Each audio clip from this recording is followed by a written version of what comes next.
Hi friends, അസ്സാം വലൈക്കും. Welcome back to my channel babies kitchen. എല്ലാവർക്കും പുതിയൊരു വീഡിയോയിലേക്ക് സ്വാഗതം. ഇന്ന് നമുക്ക് നല്ല ടേസ്റ്റി ആയിട്ടുള്ള നല്ല നാടൻ മാങ്ങച്ചാർ ഉണ്ടാക്കുന്നത് എങ്ങനെയെന്ന് നോക്കാം. ഇപ്പം നോമ്പൊക്കെ അല്ലേ, അച്ചാറിട്ട് വെച്ചാൽ അത്താഴത്തിനൊക്കെ കൂട്ടി കഴിക്കാൻ അടിപൊളിയായിരിക്കും. വീഡിയോയിലേക്ക് കിടക്കുന്നതിന് മുമ്പായി ചാനൽ ആദ്യമായിട്ട് ആരെങ്കിലും കാണുന്നുണ്ടെങ്കിൽ ഒന്ന് സപ്പോർട്ട് ചെയ്ത് കൂടെ ഉണ്ടാവണേ. അതുപോലെ സബ്സ്ക്രൈബ് ചെയ്യാനും കമൻറ്റ് ചെയ്യാനും ലൈക്ക് ചെയ്യാനും മറക്കരുത്. അപ്പോൾ നമുക്ക് വീഡിയോയിലേക്ക് പോകാം. ഇതിനായിട്ട് എടുക്കുന്ന മാങ്ങ ഞങ്ങളുടെ വീട്ടിൽ തന്നെ ഉണ്ടായിട്ടുള്ള മാങ്ങയാണ് കേട്ടോ.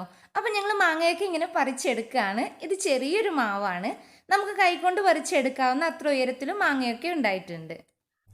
ഇപ്പം മാങ്ങക്ക് തന്നെ അറിയാം, കുട്ടികളൊക്കെ ഫോണിലാണ്. പണ്ട് തന്നെ എറിഞ്ഞ് വീഴ്ത്തിയിരുന്ന പോലെ ഇന്ന് ഞാൻ ഒരുപാട് ഉയരത്തിലൊന്നും ഉണ്ടായിട്ട് കാര്യമില്ല, അവരാരും എന്നെ എറിഞ്ഞ് വീഴ്ത്താൻ വരില്ലെന്ന്. അതുകൊണ്ടായിരിക്കും നമുക്ക് കൈകൊണ്ട് പറിച്ചെടുക്കാൻ പറ്റുന്ന ഉയരത്തിൽ തന്നെയാണ് കേട്ടോ മാങ്ങയൊക്കെ ഉണ്ടായിട്ടുള്ളത്. അപ്പം ഞാൻ ഇത്രയും മാങ്ങയൊക്കെ പറിച്ചെടുത്തിട്ടുണ്ട്. നിങ്ങൾ പേടിക്കൊന്നും വേണ്ട, ഇത്രയും മാങ്ങയൊന്നും ഞാനിപ്പോൾ അച്ചാറിടാൻ വേണ്ടിയിട്ട് എടുക്കുന്നില്ല. ഇതിൽ നിന്ന് മീഡിയം സൈസിലുള്ള ഒരു 8 മാങ്ങയാണ് ഞാനിപ്പോൾ അച്ചാറിടാൻ വേണ്ടിയിട്ട് എടുക്കുന്നത്. ഇനി ഞാനിത് കഴുകി വൃത്തിയാക്കിയിട്ട് എടുക്കുകയാണ്. എന്നിട്ട് മാങ്ങയിലുള്ള വെള്ളമൊക്കെ ഒന്ന് കുടഞ്ഞിട്ട് നല്ലൊരു ഉണങ്ങിയ കോട്ടൻ്റെ ശീല കൊണ്ട് നമുക്ക് നന്നായിട്ട് തുടച്ചെടുക്കണം കേട്ടോ ഈ മാങ്ങയൊന്ന്. അതിനുശേഷം ഞാൻ ഇതുപോലെ അധികം ചെറുതാക്കാതെ ഈ ഒരു സൈസിൽ ക്യൂബ് ടൈപ്പിൽ അരിഞ്ഞെടുത്തിട്ടുണ്ട്.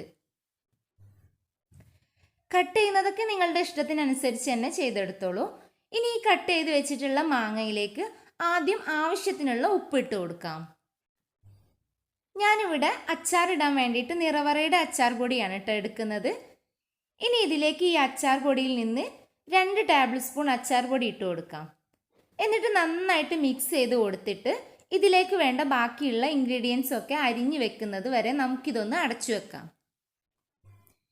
ഇനി ഞാൻ എടുക്കുന്നത് ഇഞ്ചി, വെളുത്തുള്ളി, പച്ചമുളക്. ഇഞ്ചി മീഡിയം സൈസിലുള്ള ഒരു 3-4 കഷ്ണം എടുത്തിട്ട് ഇതുപോലെ ചെറുതാക്കി അരിഞ്ഞെടുക്കണം. ഇനി വെളുത്തുള്ളി 2 എണ്ണം മുഴുവനായിട്ടും എടുത്തിട്ട് ഒന്ന് നടുകെ കീറിയിട്ടെടുക്കാം. ഇനി പച്ചമുളക് ഞാൻ ഒരു 10 എണ്ണം എടുത്തിട്ട് ഇതുപോലെ ചെറുതാക്കി അരിഞ്ഞിട്ടുണ്ട്. ഇനി നമുക്ക് അച്ചാറിടാൻ വേണ്ടിയിട്ട് ഇതുപോലെ അടി കട്ടിയുള്ളൊരു ഏതെങ്കിലും ഒരു ചട്ടി വെച്ച് കൊടുക്കാം. എന്നിട്ട് ചട്ടി ചൂടായിട്ട് വരുമ്പം ഇതിലേക്ക് ആവശ്യത്തിനുള്ള എണ്ണ ഒഴിച്ചു കൊടുക്കാം. എണ്ണ പറയുമ്പോൾ വെളിച്ചെണ്ണയല്ല, നല്ലെണ്ണ മാത്രം മതി, വെളിച്ചെണ്ണ കൂട്ടരുത് കേട്ടോ. മാങ്ങ എത്ര എടുക്കുന്നോ അത് നോക്കിയിട്ട് എണ്ണ ആവശ്യത്തിന് ഒഴിച്ചു കൊടുത്താൽ മതി. ഇപ്പം എണ്ണ നന്നായിട്ട് ചൂടായിട്ടുണ്ട്. ഇനി ഇതിലേക്ക് ആദ്യം ഒരു ടീസ്പൂൺ കടുകിട്ട് പൊട്ടിച്ചെടുക്കാം. കടുകൊക്കെ പൊട്ടിയതിന് ശേഷം അരിഞ്ഞു വെച്ചിട്ടുള്ള വെളുത്തുള്ളി ഇട്ട് കൊടുക്കാം. പിന്നെ പച്ചമുളക് ഇട്ട് കൊടുക്കാം.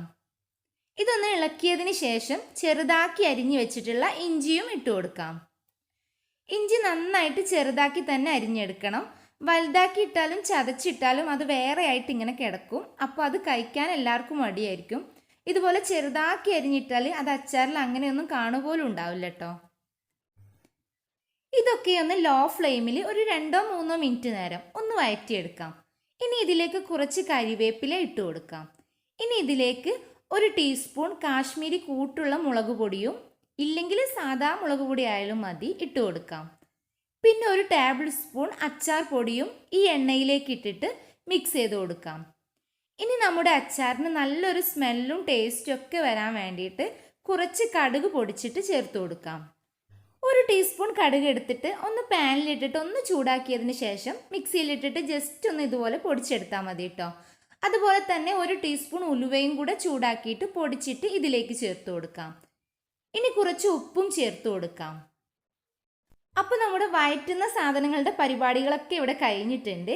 ഇനി ഇതിലേക്ക് അരിഞ്ഞ് മിക്സ് ചെയ്ത് വെച്ചിട്ടുള്ള മാങ്ങ കഷ്ണങ്ങൾ ഇട്ട് കൊടുത്ത് നന്നായിട്ടൊന്ന് മിക്സ് ചെയ്തിട്ട് ഒന്ന് അടച്ചു വെക്കാം.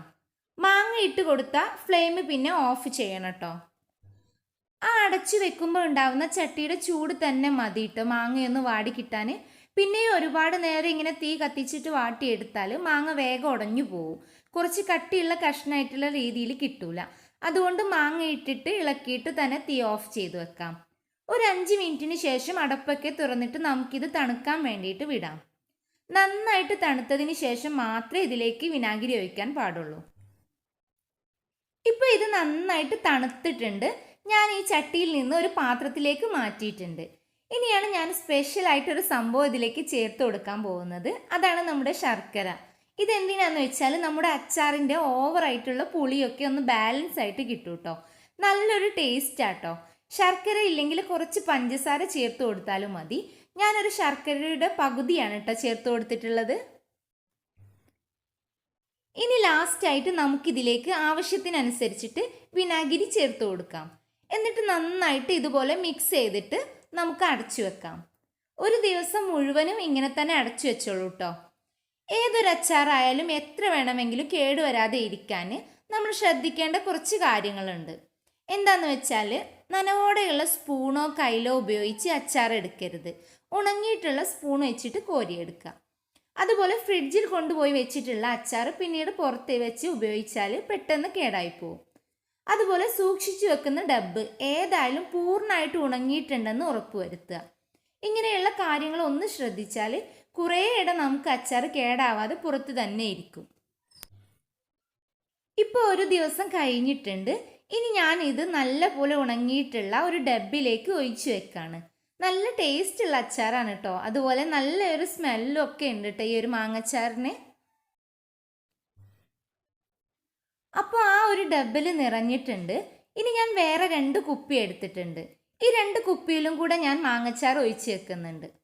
8 മാങ്ങൻ്റെ അച്ചാറിൻ്റെ അളവാണ് ഈ ഒരു സൈസിലുള്ള 3 കുപ്പി. ഈ ഒരു മാങ്ങച്ചാറിൻ്റെ റെസിപ്പി നിങ്ങൾക്ക് എല്ലാവർക്കും ഇഷ്ടപ്പെട്ടെന്ന് കരുതുന്നു. ഇതുപോലെ നിങ്ങൾ ഇതുവരെ ഉണ്ടാക്കിയിട്ടില്ലെങ്കിൽ തീർച്ചയായിട്ടും ഒന്ന് ഉണ്ടാക്കി നോക്കുക. എന്നിട്ട് നിങ്ങളുടെ അഭിപ്രായങ്ങളൊക്കെ കമൻറ്റ് ബോക്സിൽ അറിയിക്കുക. വീഡിയോ ഇഷ്ടപ്പെട്ടിട്ടുണ്ടെങ്കിൽ ലൈക്ക് ചെയ്യാനും ഫാമിലിയിലൊക്കെ ഷെയർ ചെയ്യാനും മറക്കരുത്. എൻ്റെ ഈ ഒരു ചാനൽ ആദ്യമായിട്ട് ആരെങ്കിലും കാണുന്നുണ്ടെങ്കിൽ താഴെ കാണുന്ന റെഡ് സബ്സ്ക്രൈബ് ബട്ടൺ പ്രസ് ചെയ്ത് ഒന്ന് സപ്പോർട്ട് ചെയ്യണേ. ഇൻഷാല്ലാ ഇതുപോലെയുള്ള അടിപൊളി റെസിപ്പിയുമായി വരുന്നത് വരെ ബൈ ഫ്രണ്ട്സ്.